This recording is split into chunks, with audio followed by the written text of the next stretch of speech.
So any situation they deal with, they use that like a, it seems almost like that's the only sort of template with which, or only viewpoint with which they look at the world. The reality is that is not a template that applies to India.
So my question is regarding the recent US Congressional Committee report, which deals with China-related issues.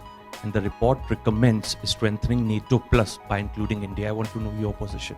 See, one of the challenges of a changing world is how do you get people to accept and adjust to those changes.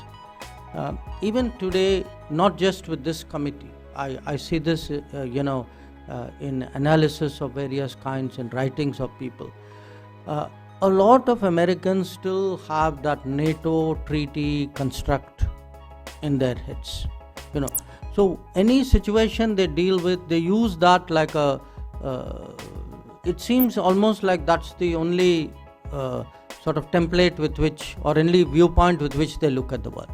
The reality is that is not a template that applies to India. So I must say a lot of it is actually outside the administration. The administration understands this very, very well.